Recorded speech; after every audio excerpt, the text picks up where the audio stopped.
What's going on, everybody? Judd Burden here from Asphalt Kingdom. I am super stoked to be on camera right now with a super energetic, positive human being. And we've never actually met through video, but I'm so stoked to be doing this. We've chatted a lot through Facebook. With no further ado, Anthony Sponzo, owner of AFS Contracting LLC out of Bloomfield, Connecticut. I just am so stoked to be here, man, because I know you have a hell of a story. And we were just chatting prior to clicking this recording button. And I just want to dig into this, man. I am really, really excited. Why don't you tell people about yourself, give them a little backstory, and then let's talk about some things to maybe help other people spread their wings and fly. Yeah, absolutely. Yeah, I started up AFS Contracting about 7 years ago now. And it was due to necessity. You know, I was working for somebody else and tired of being overworked and not treated very nicely, to be honest with you. And so opportunity came and I just was like, you know what, I'm just going for it. So rolled the dice and started up my own company and just started pounding the pavement and, you know, getting in with the right people and doing the right type of work and just going for the ride, you know. And yeah, we are an asphalt maintenance contractor and, you know, crack filling, seal coating, cutting and patchwork. We're doing a large cut and patchwork right now as it is. Huge, about 200 tons actually. Yeah. So it's a big one. So we partnered up. We did all the removal and saw cutting and base prep and catch basin replacements. And we're partnering up with a larger contractor who's going to lay some strips for us. So. Dude, this is so incredible. And like one of the things that I think stands out the most is that you're smiling out there. It's fall time. You're out there. It's a beautiful day and you're still rocking. And like what? Oh yeah. So tell us a little bit. We love it. Tell us a little bit about the journey. Tell us a little bit about the journey, man. Like when you first started out, you were working for another paving company or what were you doing? It was a civil construction company I was working for at the time, and some things went down. I was the young man on the totem pole at the time, and somebody had to take a fall for something that wasn't even my fault. But you know, that's how the industry goes sometimes. And I was like, you know what, I got to go. I guess I'm going on my own now, you know. And so it was 100% commitment, man. It was 24/7, 7 days a week, eat, sleep, breathe this business. And that's what it took to get it off the ground. And, you know, through all the sacrifices I started was basically, you know, the first year or two, just taking all the money that we did, putting it into the company, everything back into the company until I could start hiring a couple guys and then continue to buy equipment and just grow appropriately and self-funding the growth through the company, you know, make sure that the money management end of things was there as well to be successful for long term. Wow. So when you started your business, how much money did you start with, honestly? I started with probably $5,000, to be honest with you, which was I was able to get my truck, one of the trucks. So now if you follow AFS Contracting on Facebook, you can see we have a fleet of trucks as well as our equipment. But yeah, it was me out there on my own, talking to the towns, talking to residential customers, talking to municipalities, getting in there and just going to work, you know. And so when I was able to muscle through the first season and get those preliminary funds coming through, you know, we were able to buy a piece of equipment and then another, and just keep it going. So momentum. I often speak about this. It's like once you stay dedicated and truly committed to the business and you really you don't sit around waiting for it to all magically unfold, but you stay disciplined and determined. It's incredible how you end up creating this freight train that builds momentum. And all of a sudden you start doing jobs where it's like, you know, the initial money that you had to invest at that $5,000 level, you start looking at these jobs that you're closing, like in the background right there. I'm sure that job is a little bit more than the $5,000 price, right? A little bit. Yeah. But like you were saying, I think the biggest thing is consistency is key. You know, there always has to be that driving force, and that driving force in this company is me. So there always has to be a driving force behind that wheel that keeps it moving, and consistency is key. And our customer base is likes consistency. They don't want to go up with other people that get used to you. They're used to you. We're the people that show up when we say we're going to show up. So that's kind of how we, maintain is doing what we say. We show up and we get the job done. So, man, it's been working. What would you say was the biggest factor that influenced your first year that you really went after this thing? What was the main factor? What was it that drove this? What was it? Was it the money that drove it? Was it the owning your own business that drove it? What do you think drove you to kind of be really excited about this?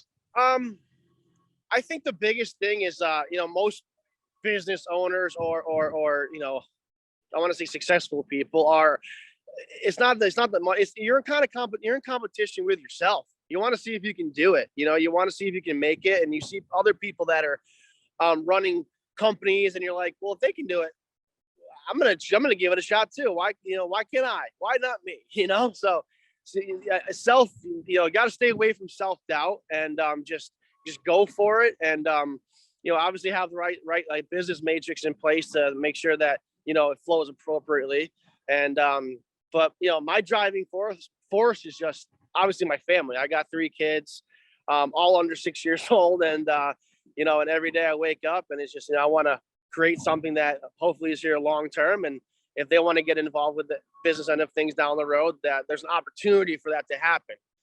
So I hear legacy.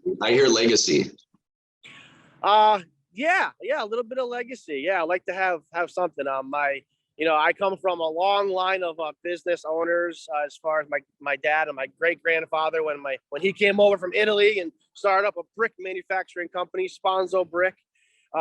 Obviously that took its course after 3 generations, but I was in a position to start this company up, and I'm going for it. So congratulations, man. What's on the docket for 2023? What do you guys, any next big jumps? Keep doing what you've been doing, or what is? Yeah, absolutely. Thank you.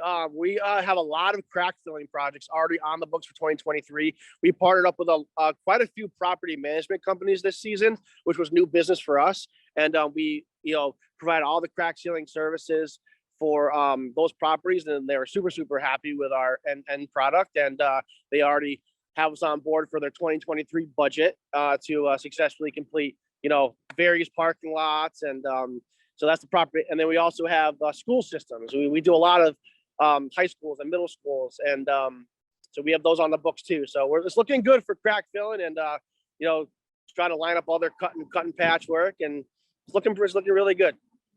I'm noticing right now in the industry, which is wild, is this whole pothole repair patchwork. Yep.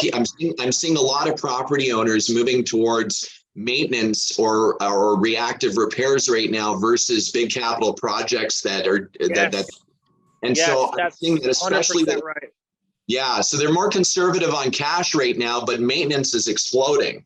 Yeah, the service-based service-based companies for asphalt maintenance. As you see, the templates of these parking lots are massive. So when they crunch the numbers to replace a parking lot, and they're coming up with millions of dollars, crack filling and repairs is the way to go. That's where they're leaning towards. So which is a whole market in itself. So yes, to answer your question, yes, whether it be school systems, municipalities, town parking lots, library parking lots, or your private entity, commercial property owners, or residential driveway owners, we all of them are reaching out to us for the maintenance end of things.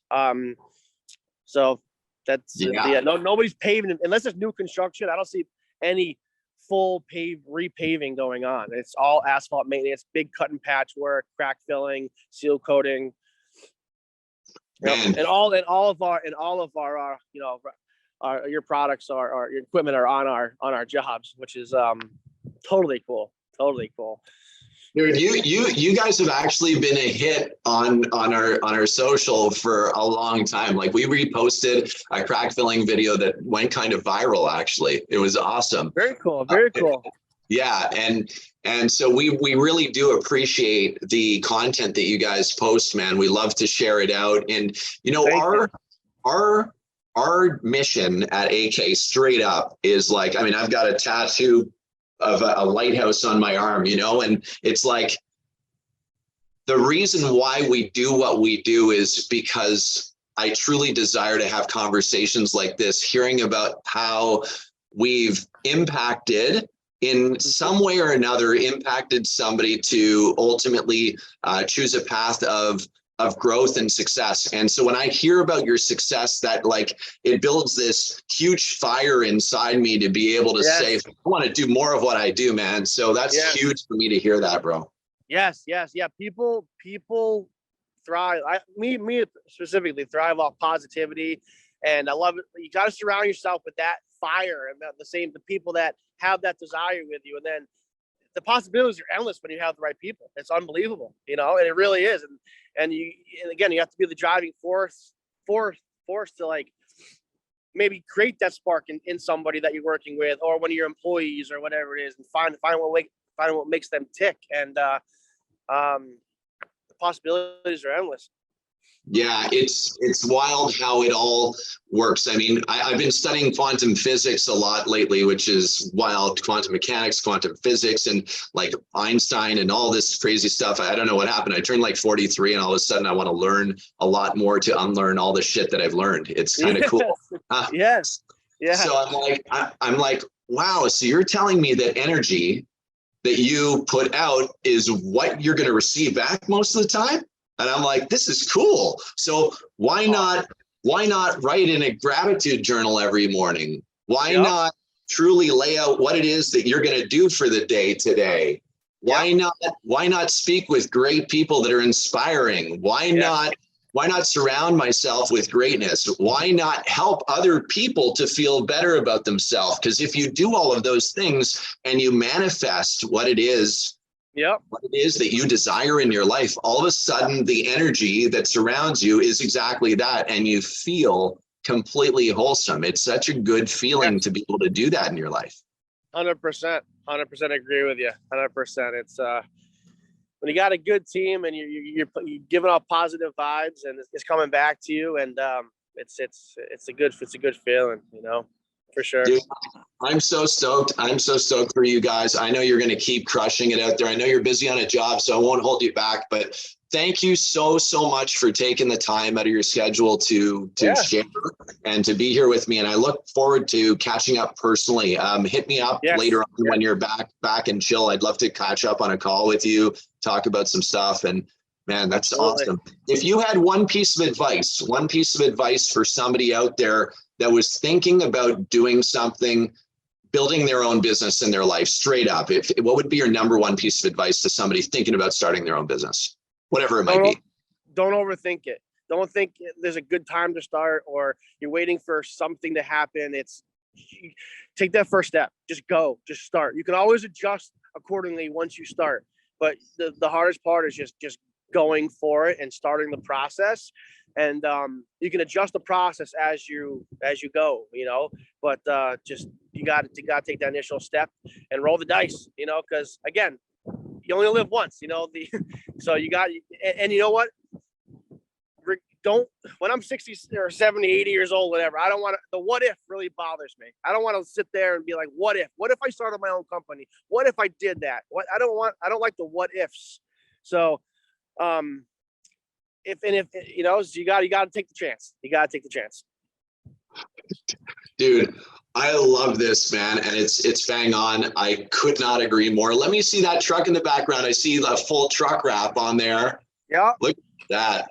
Thank you. Yeah, we got social media on it. A whole bunch of trucks, and you know, we're doing our thing. And again, we, you know, on behalf of AFS, we like to, you know, thank Judd personally and Asphalt Kingdom for the support and you know, the overall you know, inspiration to really push this thing along. Cool, man. And where can everybody find you? IG and Facebook? Yeah, we have a very strong Facebook presence, AFS Contracting. You'll see our trucks on our background there. And you know, if anybody has any questions or need some more inspiration or whatever, they can always contact us. You know, obviously our number's on our truck. So Central Connecticut asphalt maintenance providers, and we're here for you. And by the way, if you're a national property owner, manager, you know who to reach out to. You've got Anthony right here. Feel free to reach out. They'll be able to help you with all of your pavement asset management needs as well. Anthony, thank you, brother. And give me a shout later. Thank you very much. Take care. Crush it. See you, buddy. If you liked this video, go ahead and check out this video, or check out this video.